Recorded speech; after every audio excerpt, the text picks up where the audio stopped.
نبی کریم صلی اللہ تعالی علیہ وسلم نے جب اعلان نبوت فرمایا تو معاشرے کی حالت انتہائی ابتر تھی۔ ظلم و جبر عام تھا، بے حیائی عروج پر تھی اور طاقت کے نشے میں مست قوتیں بے لگام تھیں۔ ہر طرف جہالت کا دور دورہ تھا، لیکن رسول اللہ صلی اللہ علیہ وسلم کی تربیت سے مختصر سے عرصے میں معاشرے کا بگاڑ بھی ختم ہوا اور ایک بہترین پاکیزہ معاشرہ تشکیل میں آ گیا۔ نبی کریم صلی اللہ علیہ وسلم کی 10 سالہ مدنی زندگی کی یہ برکات تھی کہ تقریباً 10 لاکھ مربع میل تک اسلام پھیل چکا تھا تھوڑے سے عرصہ میں، اور رسول اللہ صلی اللہ علیہ وسلم نے جس عظیم معاشرے کو خوبصورت اصول بخشے، قواعد دیے، وہ معاشرہ جب اپنی رعنائیاں بکھیرنے لگا تو رسول اللہ صلی اللہ تعالی علیہ وسلم آپ کا وصال مبارک ہوا۔ جس وقت رسول اللہ صلی اللہ علیہ وسلم کا وصال مبارک ہوا تو صحابہ کرام شدت غم اور پریشانی کی کیفیت میں مبتلا تھے۔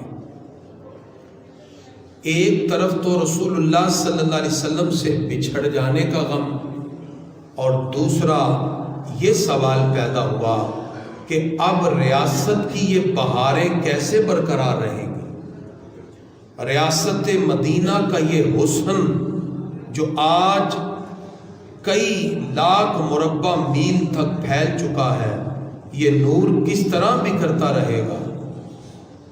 اللہ رب العزت نے جس ہستی کو یہ مرتبہ عطا کیا وہ رسول اللہ صلی اللہ علیہ وسلم کے رفیق خاص ہیں، جنہوں نے نہ صرف صحابہ کو سنبھالا بلکہ آپ صلی اللہ علیہ وسلم کے صحیح جانشین ہونے کا حق بھی ادا فرمایا۔ وہ خلیفہ اول جنہوں نے رسول اللہ صلی اللہ علیہ وسلم کی تعلیمات کے عین مطابق اسلامی معاشرے کو وہ اقدار عطا کی کہ 2.5 سال کے تھوڑے سے عرصے میں اسلام کے خلاف اٹھنے والی تمام جتنی بھی سازشیں تھیں ان کو بھی دبا دیا، فتنوں کا کلا کما کیا، اور ایسی اسلامی ریاست کی خطوط کی فراہمی کی جس پہ چل کے فاروق اعظم نے 22 لاکھ مربع میل پر اسلام کے پرچم کو لہرا دیا۔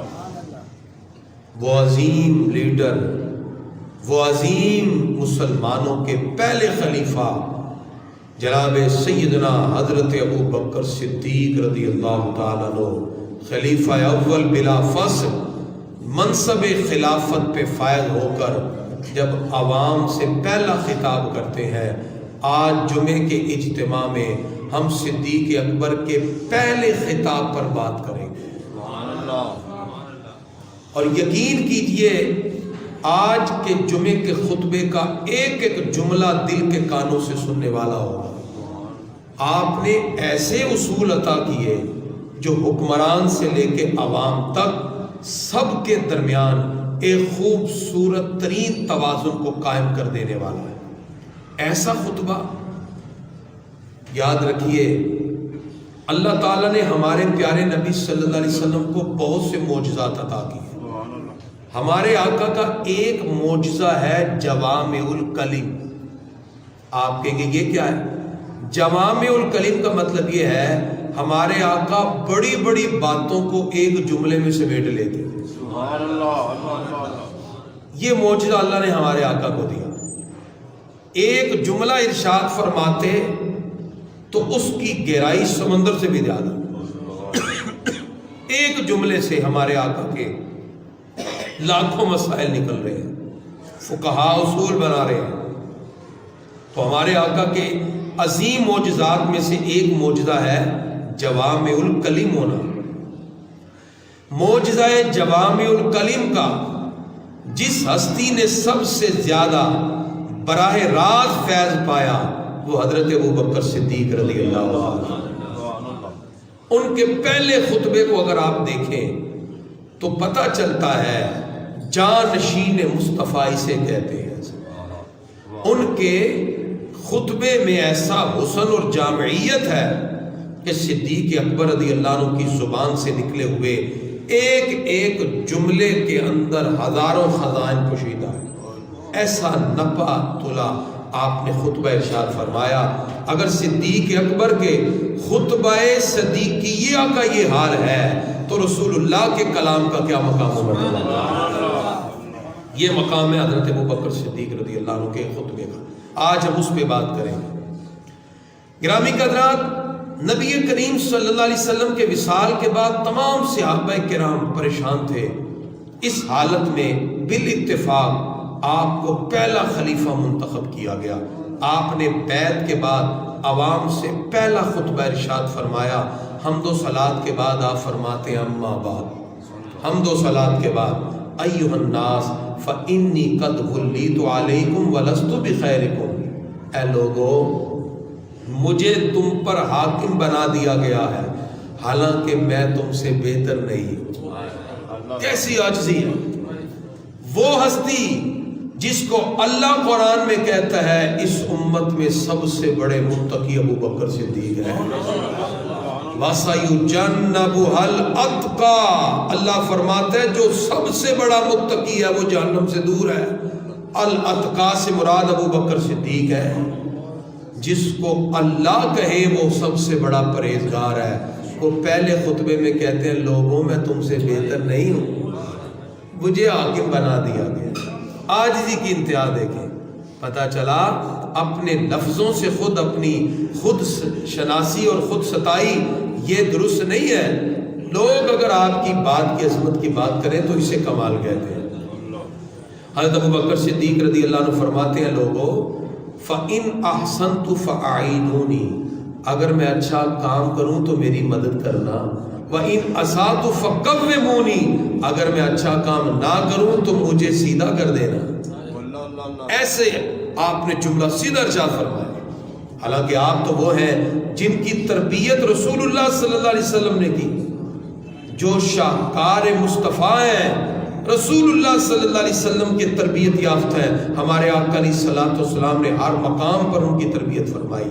وہ کہتے ہیں اگر میں اچھا کام کروں تو میری مدد کرنا، اگر میں راہ سے ہٹ جاؤں تو مجھے سیدھا کر دینا۔ کیا خوبصورت جملہ ہے! اور آپ کی عاجزی اور انکساری کو دیکھیے۔ اور اس کے بعد آپ نے ایک جملہ کہا جو حکمران سے لے کے عوام میں سے ہر بندے کے لیے، آپ فرماتے ہیں الصدق امانۃ، سچائی امانت داری ہے۔ سچائی ایک امانت ہے، سچائی آنیسٹی ہے، امانت ہے۔ والکذب خیانہ، اور جھوٹ بددیانتی ہے، جھوٹ خیانت ہے۔ اس کا مطلب حکمران اگر عوام سے وعدہ کرے تو سچا کرے، جھوٹی بات کہے گا تو بددیانتی ہے۔ اس لیے فرمایا والکذب خیانہ، جھوٹ خیانت ہے۔ حضرت ابوبکر صدیق رضی اللہ عنہ کے پہلے خطبے کا یہ جملہ سنیں گے تو آپ کا دل باغ باغ ہو جائے گا۔ اگلا جملہ آپ فرماتے ہیں لوگوں وَالضَّعِيفُ فِيكُمْ قَوِيٌّ عِندِي، جو تمہارے نزدیک کمزور ہے وہ میرے نزدیک طاقتور ہے۔ حَتَّى أُرِيحَ عَلَيْهِ حَقَّهُ انشاءاللہ، جب تک کہ ظالم سے میں اس کا حق لے کر واپس نہ دلا دوں۔ اور میرے نزدیک تمہارا کمزور جو ہے وہ قوی ہے، طاقتور ہے۔ وَالْقَوِيُّ فِيكُمْ ضَعِيفٌ عِندِي، اور جو تمہارے نزدیک طاقتور ہے میرے نزدیک وہ کمزور ہے۔ حَتَّى آخُذَ الْحَقَّ مِنْهُ انشاءاللہ، جب تک میں مظلوم کا حق اس سے واپس نہ لے لوں۔ ابو بکر صدیق رضی اللہ عنہ کا یہ جملہ دل کے کانوں سے سننے والا ہے۔ آپ فرماتے ہیں جو تمہارا کمزور ہے میرے نزدیک طاقتور، جو تمہارا طاقتور ہے میرے نزدیک کمزور ہے۔ اس سے پتہ چلا حاکم اسے کہتے ہیں جو عدل کے اندر مساوات رکھے، انصاف میں برابری رکھے۔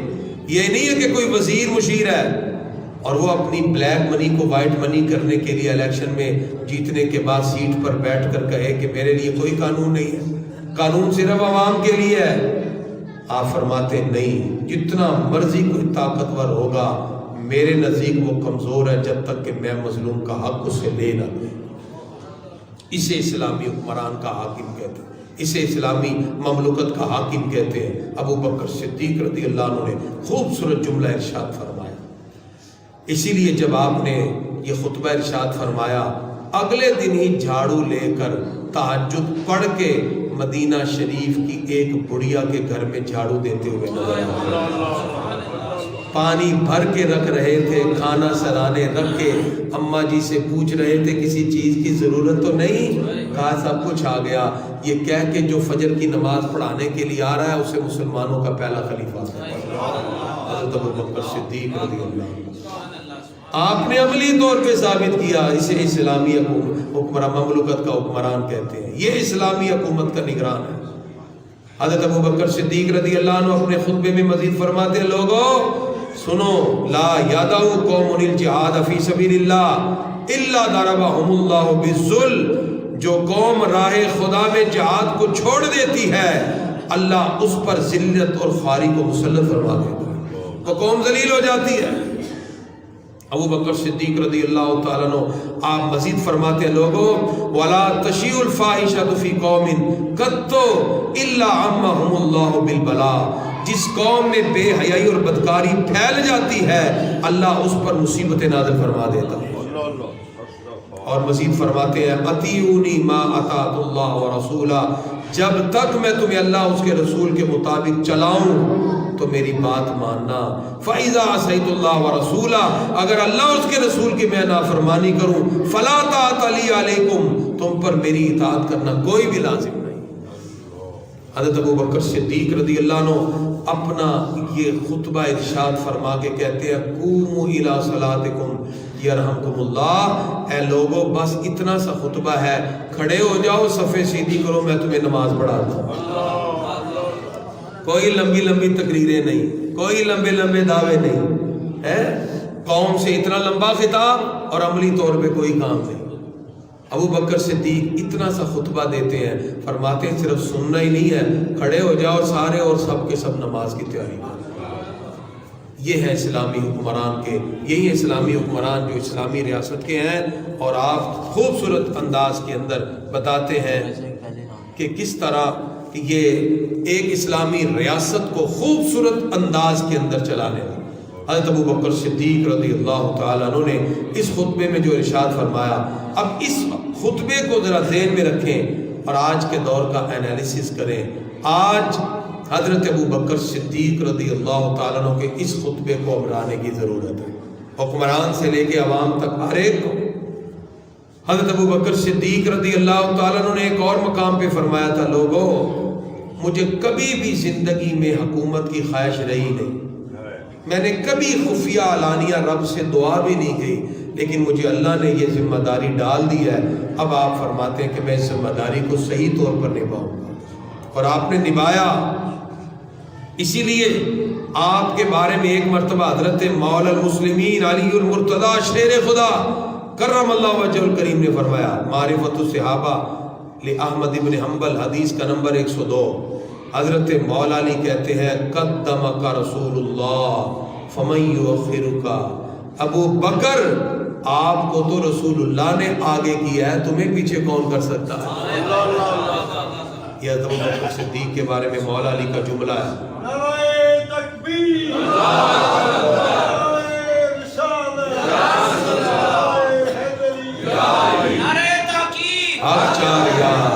یہ حضرت مولا کائنات نے کہا، قدمک رسول اللہ، ابو بکر تمہیں تو رسول اللہ نے آگے کیا ہے۔ ہمارے آقا کی وصال سے پہلے 17 نمازیں مسجد نبوی کے مصلی پہ جس نے پڑھائی ہے ان کا نام ابو بکر صدیق رضی اللہ، اور میں تمہیں تو رسول اللہ نے آگے کیا ہے، فمن یؤخرک، تمہیں کون پیچھے کر سکتا ہے؟ پتہ چلا صحابہ اور اہل بیت ان دونوں کا ادب دل میں رکھنے والا ہی کامیاب ہوگا۔ افراط و تفریط سے بچیے، وہ نظریہ عقیدہ اپنائیں جس پہ پوری امت 1400 سال سے قائم ہے۔ اور آج حالت ہماری بھی الگ ہے، کوئی تو عہدے کی خواہش میں بیٹھا ہے، کوئی منصب خود تلاش کر رہا ہے، جو خود منصب کو تلاش کرتا ہے اس کے مقاصد ہوتے ہیں. یا تو وہ کہتا ہے کہ میں الیکشن جیتنے کے بعد اپنی بلیک منی کو وائٹ منی کروں گا.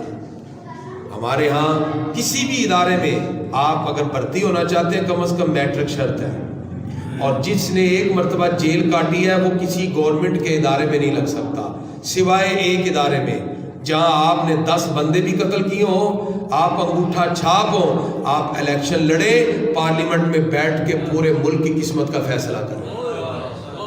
کیسی یہ دیر نگری ہماری ہے جہاں آپ چپڑاسی بھی لگنے کے لیے میٹرک ہونا شرط ہے, جہاں ایک بار آپ جیل میں گئے تو دوبارہ کسی گورنمنٹ کے محکمے میں چپڑاسی بھی آپ نہیں لگ سکتے. لیکن آپ نے 100 بندے مارے ہوئے ہیں, کرپشن بھی کرتے ہیں, اور آپ کا مکمل ریکارڈ ہے. اس کرپشن کے بعد صرف الیکشن جیتو, انگوٹھا چھاپ بھی ہو, پارلیمنٹ میں بیٹھ کے پوری قوم کا فیصلہ کرتا ہوا نظر آئے. اس لیے تو یہ جمہوریت کی بات کرتے ہیں, شیطانی جمہوریت کی. وہ اسلام کا کبھی نام لیں گے بھی نہیں. ان کو پتہ ہے اسلام آئے گا تو یہ سارے فٹ پاتھ پہ نظر آئیں گے. یہ کہتے ہیں انگوٹھا چھاپ بھی ٹھیک ہے. ایسے ایسے وڈیرے اور چودھری بیٹھ کر ہماری پوری قوم کا فیصلہ کر رہے ہوتے ہیں. ہر شاخ پہ الو بیٹھا ہے, انجام گلستان کیا ہوگا. حضرت ابوبکر صدیق رضی اللہ عنہ فرماتے ہیں کبھی عہدے کی میں نے کبھی خواہش نہیں کی. فاروق اعظم کے پاس ایک بندہ آیا, کہا جی مجھے بھی کوئی وزیر لگا دیں, کوئی چھوٹا موٹا عہدہ ہی دے دیں, اور میں اللہ کا قرآن پڑھا ہے, کہا جی نہیں, اور میں کوئی دین کی معلومات, کہا جی نہیں. کہا ہم اس بندے کو کوئی عہدہ دیتے ہیں جو اللہ اس کے رسول کے احکام کو جاننے والا. اللہ جاؤ پہلے اللہ کا قرآن سیکھ کے آؤ, جاؤ پہلے دین کا علم حاصل کرو. انہوں نے کہا جی ٹھیک ہے. انہوں نے جا کے ایک جگہ قرآن کی تعلیم, دین کی تعلیم حاصل کرتے رہے. کچھ عرصے کے بعد سریرا ملاقات ہو گئی. پوچھا ہاں بھی کیا حال ہے, کہا جی الحمدللہ میں نے اللہ اس کے رسول کا دین سیکھ لیا. فرمایا پھر عہدہ لینے نہیں آئے؟ فرمایا جب سے اللہ اس کے رسول کا دین سیکھا ہے عہدے کا لالچ ہی ختم ہو گیا. فرمایا اب عہدے کی ضرورت ہی نہیں ہے, اللہ اس کے رسول کا دین ایسا دل میں آ گیا, اب خواہش ہی نہیں ہے, صرف خواہش ہے اللہ اس کے رسول کے احکام ہی پڑھتے ہیں. خدا کی قسم ایسے تربیت یافتہ وزیر ہوں تو پھر ملک میں خوشحالی آتی ہے. اور جو دین کے باغی لوگ بٹھائے ہوں جو ہر بات پر اللہ اس کے رسول کی مخالفت کرتے نظر آئیں تو پھر حال یہی ہوگا جیسے آپ دیکھ رہے ہیں. روز بروز ابتر حالت ہوتی جا رہی ہے. حضرت ابوبکر صدیق کا جملہ سنیں, خدا کی قسم انسان کی روح کانپ جاتی ہے. فرماتے وَلَسْتُ بِخَيْرِكُمْ, اے لوگوں میں تم میں بہتر نہیں ہوں. عارضی دیکھیں اور مقام کیا ہے, سب سے بڑے متقی, اور یہاں لوگ اپنی خود تعریفوں میں لگے ہوئے ہیں. میڈیا کو پیسہ دیا جا رہا ہے کہ ہر وقت میرے تعریف میں پروگرام کرو. یاد رکھیے جو شخص لوگوں میں سے اپنے آپ کو بہتر سمجھے, برتر سمجھے, ایسا شخص کبھی بھی صحیح فکر کا حامل نہیں ہوگا. چونکہ سورہ نجم کی آیت نمبر 32 اللہ فرماتا ہے فَلَا تُزَكُّوا أَنفُسَكُمْ, اپنی پاکیزگی کا خود دعویٰ نہ کرو. اللہ فرماتا ہے ہوا عالم بمن اتقا, اللہ تم میں بہتر جانتا ہے کہ کون پاک صاف ہے. اے بھی کہ جو جی میں پاک ہوں جی وہ ایسا تھا, میں صحیح ہوں وہ ایسا ہے. سورہ نساء کی آیت نمبر 49 میں اللہ فرماتا ہے الم تری الی الذین یزکون انفسهم, کیا آپ نے ان لوگوں کو دیکھا جو خود کہتے ہیں جی میں بڑا پاک ہوں, پہلی حکومت چور تھی, پہلی حکومت لٹیرے تھی, فلاں تھی, میں پاک ہوں, میں صاف ہوں. اللہ فرماتا ہے الم تری الی الذین یزکون انفسهم, کیا آپ نے ان لوگوں کو دیکھا جو اپنی پاکی خود بیان کرتے ہیں. بل اللہ یزکی من یشاء, اللہ فرماتا ہے تم اپنی پاکی بیان نہ کرو, رب جسے چاہے گا اسے پاکی ادا کرواتا. فرمایا ولا یظلمون فتیلا, اور پروردگار جسے چاہتا ہے اسے پارسا بنا دیتا ہے. پاکی اور پاکیزگی اللہ کی عطا سے ہوتی ہے, بندہ کہے میں ایسے نو. اور آج یہی ہے تکبر کا زوم ہے, پارسائی کے دعوے ہیں, اور اسی پر انسان گھمنڈ کرتا ہے. اگر آپ دیکھ لیں کہ آج ہمارے جو وزیر اعظم ہیں موجودہ کئی سالوں سے کہہ رہے ہیں فلاں ڈاکو تھا, فلاں لٹیرا تھا, فلاں چور تھا, میں پاک ہوں. اور اب آپ دیکھیں ان کی ایمانداری کا حال کیا ہے. فارن فنڈنگ کیس کی رپورٹ آ گئی, الیکشن کمیشن کی رپورٹ ہے, نیٹ پہ آپ پڑھ لیجئے. اور ٹرانسپیرنسی انٹرنیشنل کی رپورٹ آ گئی جس میں حکومت کے سارے دعوے فیل ہو گئی. یہ حکومت بھی بددیانتی میں پہلوں سے آگے نکلی ہوئی ہے, کرپشن کی انتہا. اور یہ رپورٹ جو لینا چاہے مجھ سے لے سکتا ہے، ٹرانسپیرنسی انٹرنیشنل اور فارن فنڈنگ کیس کی رپورٹیں ان کی بھی ایسے ہی ہیں۔ اس کا مطلب اپنے منہ سے خود ہی میاں مٹھو بننے کی ضرورت نہیں، اللہ جسے چاہے اسے پاکی عطا فرماتا ہے۔ اللہ پاکی اسے دیتا ہے جو آجی اختیار کرتا ہے، جو قوم سے کیے ہوئے وعدے پر کہے جی میں نے تو یو ٹرن ہی لیا ہے نا۔ حضرت ابوبکر صدیق کیا فرماتے ہیں؟ الصدق امانت، سچائی امانت ہے، والکاذب خیانت، جھوٹ بددیانتی ہے۔ یہاں حکمران سے لے کے عوام تک بددیانتی میں مبتلا ہو گئے، ہم اخلاقی طور پہ بہت ہی گرے ہوئے ہیں، اس کی وجہ تربیت ہی نہیں۔ ہم نے جو مساجد میں پروگرام رکھے اس کے پیچھے مقصد ہمارا تربیت ہے۔ ہمارے قوم کی تو یہ حالت ہے، پچھلے دنوں ادھر انارکلی میں بم بلاسٹ ہوا، لاشیں تڑپ رہی تھیں، لوگ ڈر کے دکان کھلی چھوڑ کے بھاگ گئے، 80 سے 90 لاکھ کی ڈکیتی اسی دوران ہو گئی۔ اتنے بددیانت ہیں ہم، تڑپتی لاشوں کو دیکھ کر بھی خدا کا خوف نہیں، خون پھیلا ہوا ہے، اور لوگ دکانوں میں گھس کر گلوں سے پیسے نکال نکال کے بھاگ رہے ہیں۔ 80 سے 90 لاکھ صرف بم بلاسٹ کے دوران لوگوں نے لوٹ لیا دکانوں سے جا کے، اتنے بددیانت۔ اسی وجہ سے گرامی حضرات اوپر سے نیچے تک جب کرپشن ہے، کیونکہ ہم اللہ اس کے رسول کے حکم کی خلاف ورزی کرنے والے ہیں، ہمیں تو اس وقت بھی اللہ کا خوف نہیں آتا جب سامنے لاشیں تڑپ رہی ہیں، باقی حالت میں کیا ہوگا۔ اس کی وجہ گرامی حضرات نہ قوم کی تربیت کی گئی، نہ قوم کو تربیت کی طرف لایا گیا۔ حضرت ابو بکر صدیق رضی اللہ تعالیٰ عنہ جب خلیفہ بنے، آپ نے فرمایا جتنے وزیر مشیر ادارے ہیں ان کی تربیت کا خصوصی اہتمام کیا جا رہا ہے۔ آپ ان کو بٹھا کر اللہ اس کے رسول کی باتیں سناتے، ان کو قرآن و سنت کی تعلیمات بتاتے۔ آج کرپشن کرنے کا ہر راستہ ان کو معلوم ہے، لیکن جب تربیت نہ ہو تو معاشرے کے اندر یوں ہی بدتری اور بددیانتی عام ہو جاتی ہے۔ حضرت ابو بکر صدیق رضی اللہ تعالیٰ عنہ آپ نے قوم کے سامنے اپنی زندگی کو پیش کر کے بتایا مسلمانوں کا خلیفہ ایسے ہوتا ہے۔ اس لیے حضرت ابو بکر صدیق رضی اللہ عنہ فرماتے ہیں فَإِنْ أَحْسَنْتُ فَأَعِينُونِي، اگر میں اچھا کام کروں تو میری مدد کرنا، وَإِنْ أَسَأْتُ فَقَوِّمُونِی، اگر میں رائے راہ سے ہٹ جاؤں تو مجھے سیدھا کر دینا۔ تو معیار اللہ اس کے رسول کا حکم ہے۔ معیار کیا ہے جی؟ اللہ اس کے رسول کا حکم۔ اگر کوئی حکمران ہو کتنا ہی مضبوط ہو، وہ اللہ اس کے رسول کے حکم کی خلاف ورزی کرے تو حکومت کا جو آرڈر قرآن و سنت کے خلاف ہے اس کو ماننے کی عوام کے کوئی ضرورت نہیں۔ یہ فیصلہ ابو بکر صدیق رضی اللہ عنہ نے کیا۔ اب آپ دیکھ لیجئے اس وقت جو صورتحال ہے، اس ملک کے اندر ایک عورت عدت میں نکاح کر رہی ہے، عدت میں نکاح ہوتا ہی نہیں ہے۔ اللہ فرماتا والمطلقات یتربصن بانفسہن ثلاثۃ قروء، اللہ کا قرآن ہے، طلاق یافتہ عورتیں اپنی عدت پوری کریں، اور لاہور ہائی کورٹ فیصلہ دے رہا ہے کہ عورت کو کچھ نہ کہا جائے، عورت کے لیے کھلی چھٹی دے دی اور مرد کے لیے کہا جا رہا ہے جس نے کیس کیا۔ اس کا مطلب کیا ہے؟ جب ادارے برائیوں کی سرپرستی کریں گے تو ملک میں طرح طرح کی بلائیں مصیبتیں آئیں گی۔ پاکستان میں سپریم کورٹ کے اندر پچھلے دنوں فیصلہ ہوا کراچی کی 3 مسجدیں شہید کر دی جائیں، سپریم کورٹ کا فیصلہ ہے۔ مجھے آپ بتائیے اس حکومت کے اندر کوئی مندر گرا ہے؟ بولے تو سر نہیں گرا۔ ہاں مندر بنانے کی منظوری میں دکھا دیتا ہوں۔ اس حکومت میں کوئی گردوارہ گرا ہے؟ گردوارے بنے ہیں جو وہ میں دکھا دیتا ہوں۔ اس حکومت میں کوئی مسجد گری ہے؟ اس مسجد کے کوئی مسجد بنی ہے؟ بنی نہیں ہے۔ شہید جو مسجدیں ہوئی ہیں وہ ہم دکھا دیتے ہیں۔ اس کا مطلب ہے جب مسجدیں شہید ہوں اور گردوارے بنائے جائیں تو یہ سارے کا سارا یہود و نصارہ کا پلان ہے، جس کی وجہ سے سارے کے سارے ملک کے اندر آپ دیکھیں اسلام کے شعار کو بھی مٹایا جا رہا ہے۔ مسجد کوئی نہیں بن رہی، ہاں گر رہی ہے، شہید کی جا رہی ہے، کیا جی سڑکیں کھلی کرنی ہے۔ جب اللہ اس کے رسول کے حکم کے خلاف ورزی ہوگی، اللہ اس کے رسول کے حکم کے خلاف معاملہ ہوگا تو پھر مصیبتیں نہیں آئیں گی تو اور کیا ہے، بلائیں نہیں ہوں گی تو اور کیا ہوں گی۔ گرامی حضرات، ہم نے پاکستان بناتے وقت ایک نعرہ لگایا تھا، پاکستان کا مطلب کیا، دستور ریاست کیا ہوگا، محمد رسول اللہ۔ ہم نے نعرہ لگایا لا الہ الا اللہ، 20 لوگوں نے اپنی جانیں دے دی اور ہم نے ان کی روحوں سے مذاق کیا۔ پاکستان بننے کے بعد ہم نے کہا یہ تو سیکولر اسٹیٹ ہے، تو سیکولر اسٹیٹ پھر بنانے کی کیا ضرورت ہے ملک کو؟ یہ ملک بنا ہے تو صرف کلمہ طیبہ کے نام ہے، لیکن آج اس کا سارا معاملہ چینج ہو گیا۔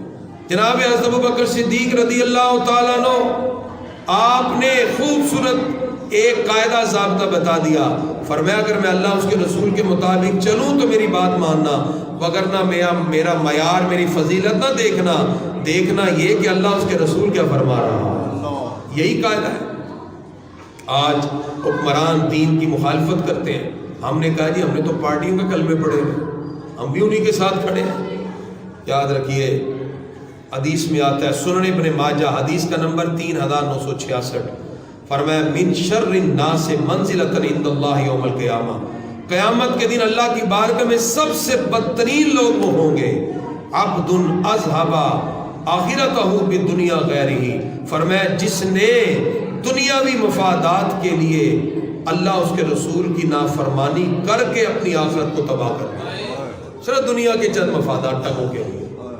اور آج یہی ہے، آپ دیکھیے کس طرح بددیانتی اس معاشرے میں ہے، سچائی کو تو لوگ اپنا ہی نہیں رہے، اور جھوٹ اتنی بڑھ چکا ہے، جھوٹ لوگ کہتے ہیں نہیں کاروبار ہوتا ہی نہیں تو بغیر، والکاذب خیانہ، حضرت ابوبکر صدیق فرماتے ہیں یہ تو خیانت ہے۔ گرامی قدرات، جب ہمارے حکمران بھی جھوٹے وعدے کرنے کے بعد کہیں جی کوئی بات نہیں ہم نے بات ہی کی تھی، تو پھر عوام کس پہ اعتماد کرے گی؟ تھا جو ناخوب بتدریج وہی خوب ہوا کہ غلامی میں بدل جاتا ہے قوموں کا ضمیر، اقبال نے کہا کہ لوگوں کے ضمیر ہی بدل جاتے ہیں۔ پھر حضرت ابوبکر صدیق فرماتے ہیں جو کمزور ہے میرے نزدیک طاقتور ہے، اس کا مطلب ہے عدل و انصاف کے تقاضے برابر ہیں۔ کیا آپ میں سے کوئی شخص کسی تھانے جا کے گورنر کے خلاف رپورٹ درج کرا سکتا ہے؟ وزیر اعلیٰ کے خلاف، وزیر اعظم کے خلاف سوچ بھی نہیں سکتے۔ وہ کہتے ہیں یہ قوم سے مستثنا ہے، یہ قانون سے مستثنا ہے۔ اور اسلام کیا کہتا ہے؟ حضرت مولا علی کی عدالت میں کھڑے ہو کے کہہ رہے تھے یہ میری زرہ ہے اور اس کا گواہ عنبر ہے اور یہ میرا بیٹا ہے۔ ایک معیار ہے اسلام میں، کوئی صدر وزیر اعظم، فاروق اعظم خطبہ دے رہے ہیں، فرمایا میں آپ کے لیے حکمران مقرر کر رہا ہوں، خاتون نے کھڑے ہو کے کہا آپ کیسے کر سکتے ہیں جس کو اللہ نے مقرر نہیں کیا؟ آپ نے فوراً رجوع کیا۔ یہ اسلام کا خوبصورت کانسیپٹ ہے جس میں حکمران سے لے کے عوام تک سب برابر ہیں، لیکن یہاں معاملہ کچھ اور ہے۔ جس وقت حکمرانوں کے لیے قانون اور عوام کے لیے قانون اور، عدل و انصاف کے معیارات جب جدا ہوں گے، دادے کا کیس 30-40 سال بعد پوتا اس کا فیصلہ وصول کرے گا، تو پھر گرامی قدرات ملک کے اندر کبھی بھی امن و سکون نہ ہوگا، ہر شخص پھر سڑکوں پہ کھڑے ہو کے فیصلہ کرتا ہوا دکھائی دے گا، عدل و انصاف کا معیار ہی نہ رہا۔ حضرت ابوبکر صدیق فرماتے ہیں جب تک میں اس طاقتور سے کمزور کو اس کا حق نہ دلا دوں اور میں آرام سے نہیں بیٹھوں گا۔ حضرت ابوبکر صدیق رضی اللہ عنہ نے یہ خوبصورت طریقہ پوری امت کے سامنے ذکر فرمایا۔ گرامی قدرات، ہمارے نظام میں مظلوم کو انصاف حاصل کرنے کے لیے کیا کرنا پڑتا ہے؟ تشویش کتنی شفاف ہوتی ہے، کورٹس کی گرفت کتنی مضبوط ہے، ان کے فیصلوں پر کتنا عمل ہوتا ہے، یہ تمام کے تمام آپ کے سامنے ہیں۔ اداروں کے اندر بھی یہی معاملہ ہے اور یہی کہ حکومتوں کے معاملات بھی ایسے ہیں۔ اسی وجہ سے آج پوری دنیا کے سامنے پاکستان کے جو معاملات ہیں وہ آپ کے سامنے ہیں۔ اور پھر یاد رکھیے اسلام نے جو ہمیں خوبصورت اصول دیے، اس حالت زار میں یہ تھا کہ بے حیائی ایک نوست ہے، اور اسلام نے کہا تھا بے حیائی کو کبھی نہ اپنانا۔ ابو بکر صدیق فرماتے ولا تشیع الفاحشۃ فی قوم قط الا امہم اللہ بالبلاء، جس قوم میں بے حیائی پھیلے گی اللہ اس پر مصیبت نازل فرما دے گا، پریشانی پریشانی۔ آج آپ دیکھیں یہ معاشرہ کتنا بے حیائی میں جا رہا ہے۔ آج اگر ستارہ امتیاز دیا جا رہا ہے تو اس کو جو ڈانس کرتے ہوئے پورے ملک میں برہنا بے حیائی پھیلا رہی ہے، اور آج جو تربیت کرنے والے ادارے ہیں وہ دیکھ رہے ہیں کہ حکومت کی سرپرستی تو ساری کی ساری ادارکاروں کے لیے ہے، کہ جس وقت سرپرستیاں برائیوں میں ہوں گی، بے حیائی میں ہوں گی، تو قوم کے اندر بے حیائی پھیلے گی، جس کی وجہ سے آج یہ صورتحال ہے۔ اس لیے گرامی قدرات، آج طرح طرح کی بیماریاں کیوں آ رہی ہیں؟ اس کی وجہ یہ ہے۔ اور یاد رکھیے ریاست کا آرڈر اس وقت تک مانا جاتا ہے جب وہ اللہ اس کے رسول کی بات کو مانے، جب وہ خود اللہ اس کے رسول کے غدار ہو جائیں تو پھر عوام بھی ان کی بات کو نہیں مانتے. وہ کہتے ہیں ٹھیک ہے پھر جیسا چاہیں آپ نظام کو چلائیں. گرامی حضرات، حضرت سیدنا علی المرتضیٰ شیر خدا رضی اللہ تعالیٰ عنہ کا کلام سنیں. صحیح مسلم حدیث کا نمبر 1840. مولا کائنات فرماتے ہیں لا طاعت فی معصیت اللہ. فرمایا ایسے معاملے میں کسی بندے کی اطاعت نہیں کی جائے گی جس میں اللہ کی نافرمانی لازم ہو. جس بات میں اللہ کی نافرمانی ہو اس میں کسی بندے کی بات نہیں مانی جائے گی. حضرت مولا علی فرماتے ہیں انما الطاعت فی المعروف. اطاعت تو صرف نیک کاموں میں کی جاتی ہے. جب اللہ اس کے رسول کے حکم کی مخالفت ہوگی تو اس میں کسی کی بات کو تسلیم نہ کیا جائے گا. اقتدار اعلیٰ کا تصور یہاں اللہ اس کے رسول کے لیے ہے. جناب سیدنا حضرت ابوبکر صدیق رضی اللہ تعالی عنہ، آپ کا یہ خوبصورت خطبہ حضرت انس بن مالک رضی اللہ تعالی عنہ سے روایت ہے. فرمایا اللہ رب العزت نے مجھے پسند فرمایا اور میرے لیے صحابہ کا چناؤ کیا. نبی کریم صلی اللہ علیہ وسلم فرماتے ہیں اللہ نے مجھے پسند کیا اور میرے لیے صحابہ کا چناؤ کیا.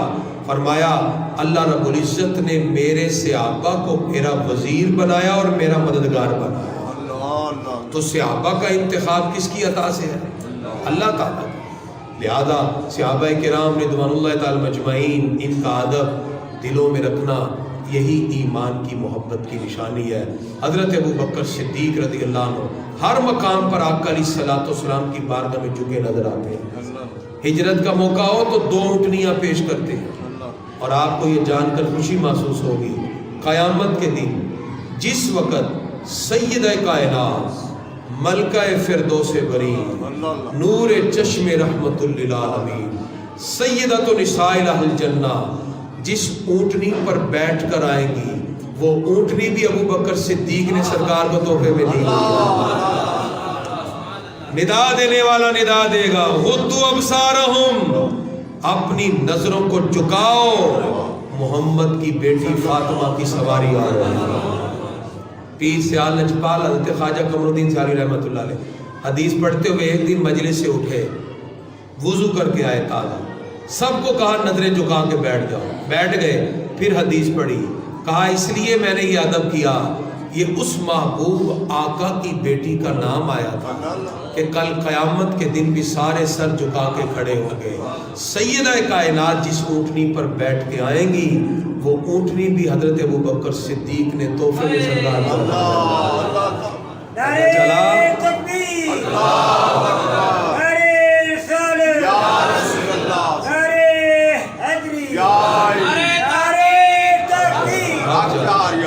پتا چلا. ابو بکر الحمدللہ اہل بیت سے بھی پیار ہمارے ایمان کا حصہ ہے، اور ان صحابہ سے محبت بھی ہمارے ایمان کا حصہ ہے. اور یہی افراط و تفریح سے پاک عقیدہ 1400 سال سے چلتا آیا. آج بھی امت کے اندر الحمدللہ یہی محبتیں موجود ہیں. صحابہ اور اہل بیت سے محبتیں یہ ہمارے ایمان کا حصہ ہے. اسی وجہ سے ہم نے یکم سے یہ سلسلہ شروع کیا اور آج ہمارا 36واں پروگرام ہے جامع مسجد بٹا والی میں. 36واں پروگرام ہے. 40 انشاءاللہ پورے ہوں گے آج عشاء کے بعد. 36واں پروگرام ہے. 37واں پروگرام کل مصطفیٰ آباد میں ہے. 38واں پروگرام ہمارا سنگھ پورہ میں